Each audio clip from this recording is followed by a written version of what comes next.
pour saluer trois personnes. Là, je suis un petit peu ému. La première personne, c'est la personne qui a permis la première stèle de la Morellerie qui a vu le jour en janvier 2008. Ce monsieur, hélas, disparu, le fils d'un résistant, le résistant Pierre Archambault, monsieur François Archambault, qui était secrétaire général de la Fondation de la Résistance. Et aujourd'hui, j'ai une pensée toute émue à l'égard de ce grand monsieur qui a énormément servi la mémoire avec toute la discrétion qui l'appartenait. Je voulais saluer également quelqu'un qui est malheureusement malade maintenant, donc qui n'a pas pu être avec nous, c'est Jacques Sigaud. Jacques Sigaud, historien du camp de Montreuil-Bellay, qui a fait énormément aussi sur la mémoire du camp de la Morellerie, qui je pense aurait souhaité être avec nous. Et comme on parle de l'histoire du camp, ça me permet de saluer également une autre personne pour son remarquable travail, pour lequel, en tout cas moi personnellement, je ne serai pas là aujourd'hui, au plaisir de partager ce verre de l'amitié avec vous. C'est Madame Sophie Béal, qui a fait un remarquable travail sur l'histoire des camps d'internement en Touraine. Et vraiment, je lui fais un grand salut le plus amical possible. Voilà, je vous laisse la parole, Gilles. Oui, donc je voulais prendre la parole pour que nous tirions les enseignements de cette histoire du camp, notamment du camp de la Morellerie. Donc vous savez qu'on y a interné des indésirables de façon générale, plus particulièrement des gens du voyage, mais pas seulement. Et cette histoire, nous sommes en train de la redécouvrir, je pense, grâce à Jacques Sigaud en particulier, qui a remis le doigt sur cette affaire. Et nous, commune de Compt-en-Voire, nous avons un rapport très particulier avec les Manouches, parce que notre cimetière est un lieu sacré pour eux. Beaucoup y sont enterrés, donc notamment une famille, enfin c'est une famille quasi exclusivement, c'est la famille Duy. Donc au travers de l'histoire du camp de la Morellerie, j'ai essayé de comprendre l'histoire de ces gens-là, de cette famille Duville. Donc alors on se rend compte qu'en réalité on sait très peu de choses pour différentes raisons. Mais il est intéressant de comprendre leur histoire et c'est ce que j'ai essayé de faire. Et je pense que j'ai compris beaucoup de choses. J'ai l'impression que nous sommes tous ignorants de leur vie, de leurs coutumes. Et aujourd'hui, j'ai réellement l'impression qu'ils sont toujours indésirables. Donc les choses n'ont pas tellement évolué. Donc la question, c'est de comprendre pourquoi.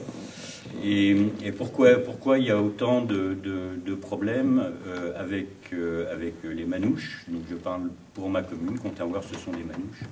Donc je pensais que Manouche était un terme péjoratif, et en réalité pas du tout, c'est comme ça qu'il s'appelle. Il n'y a rien de péjoratif là-dedans. Donc je préfère utiliser ce terme-là que gens du voyage, c'est plus générique, c'est peut-être plus poétique, gens du voyage, mais c'est aussi très administratif, et ce sont des Manouches. Donc il faut le... Monouche. Oui. J'ai encore beaucoup à apprendre. Bon. Mais donc il y a des problèmes, mais j'ai compris aussi que les Manouches sont là. Ça fait environ 4 siècles qu'ils mènent cette vie, qu'ils se déplacent sur nos territoires. Et ils sont toujours là. Et à Compt-en-Voire, je sais on les verra toujours parce qu'ils viennent honorer leur mort ou se faire enterrer chez nous. Donc tout ça, c'est l'origine de tout ça, c'est aussi le camp de la Morellerie, parce qu'il y avait un Émile Duville qui était interné dans ce camp, qui a été libéré avant le transfert à Montreuil-Bellay par Jean Renard, qui était le directeur du camp, qui est mort à Buchenwald pour fait de résistance. Donc il a été arrêté par les Allemands et déporté parce que c'était un résistant. Donc il a libéré Émile Duville, qui était chef cuisinier dans le camp Manouche. Et il a trouvé refuge à Compt-en-Voire, donc on ne sait pas encore aujourd'hui avec certitude qui l'a hébergé, comment ça s'est passé, mais il y a quand même eu des gens qui lui ont procuré un toit, une adresse, donc il n'était plus réellement nomade, et il a survécu avec sa famille à la guerre, même si une Rose Duville est morte dans ce camp, elle avait 6 mois.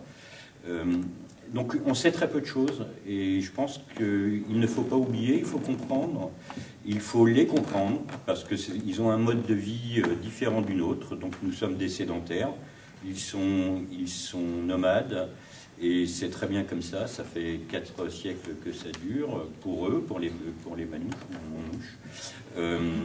Je pense que l'idée de les sédentariser, c'est pas une bonne idée du tout.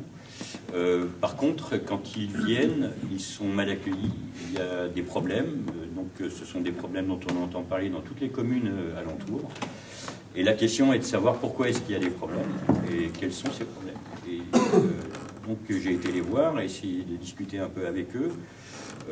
On a déjà compris les bases et en fait, le vrai problème, et le seul problème, je pense, c'est qu'il y a un manque de respect de part et d'autre. Nous ne les respectons pas, et donc ils ne nous respectent pas. Et les rapports, donc c'est un dialogue, enfin, c'est pas un dialogue de sourds, parce qu'il n'y a pas de dialogue, justement. Donc je pense que c'est difficile d'admettre que des familles vivent sans accès à l'eau potable, c'est leur vie, donc tous les jours, ils ont des familles à nourrir, il faut qu'ils fassent la cuisine, ils ont du linge à nettoyer, etc. Et on ne leur offre pas l'accès à l'eau, on ne leur offre pas l'accès à l'électricité, on ne leur offre pas des aires de passage ou de stationnement décentes. Et ils se débrouillent avec ça, mais donc on peut comprendre que de leur côté, ils n'ont pas beaucoup de considération pour les sédentaires que nous sommes. Donc je pense que c'est à nous de faire le premier pas, de dire ils ne sont pas indésirables, ils ont leur vie, elle est différente de la nôtre, mais la base c'est le respect. La première personne, c'est la personne qui a permis la première stèle de la Morellerie qui a vu le jour en janvier 2008. Ce monsieur, hélas, disparu, le fils d'un résistant, le résistant Pierre Archambault, monsieur François Archambault, qui était secrétaire général de la Fondation de la Résistance. Et aujourd'hui, j'ai une pensée toute émue à l'égard de ce grand monsieur qui a énormément servi la mémoire avec toute la discrétion qui l'appartenait. Je voulais saluer également quelqu'un qui est malheureusement malade maintenant, donc qui n'a pas pu être avec nous, c'est Jacques Sigaud. Jacques Sigaud, historien du camp de Montreuil-Bellay, qui a fait énormément aussi sur la mémoire du camp de la Morellerie, qui je pense aurait souhaité être avec nous. Et comme on parle de l'histoire du camp, ça me permet de saluer également une autre personne pour son remarquable travail, pour lequel, en tout cas moi personnellement, je ne serai pas là aujourd'hui, au plaisir de partager ce verre de l'amitié avec vous. C'est Madame Sophie Béal, qui a fait un remarquable travail sur l'histoire des camps d'internement en Touraine. Et vraiment, je lui fais un grand salut le plus amical possible. Voilà, je vous laisse la parole, Evelyne. Oui, donc je voulais prendre la parole pour que nous tirions les enseignements de cette histoire du camp, notamment du camp de la Morellerie. Donc vous savez qu'on y a interné des indésirables de façon générale, plus particulièrement des gens du voyage, mais pas seulement. Et cette histoire, nous sommes en train de la redécouvrir, je pense, grâce à Jacques Sigaud en particulier, qui a remis le doigt sur cette affaire. Et nous, commune de Compt-un-Voire, nous avons un rapport très particulier avec les Manouches, parce que notre cimetière est un lieu sacré pour eux. Beaucoup y sont enterrés, donc notamment une famille, enfin c'est une famille quasi exclusivement, c'est la famille Duville. Donc au travers de l'histoire du camp de la Morellerie, j'ai essayé de comprendre l'histoire de ces gens-là, de cette famille Duville. Donc alors on se rend compte qu'en réalité on sait très peu de choses pour différentes raisons. Mais il est intéressant de comprendre leur histoire et c'est ce que j'ai essayé de faire. Et je pense que j'ai compris beaucoup de choses. J'ai l'impression que nous sommes tous ignorants de leur vie, de leurs coutumes. Et aujourd'hui, j'ai réellement l'impression qu'ils sont toujours indésirables. Donc les choses n'ont pas tellement évolué. Donc la question, c'est de comprendre pourquoi.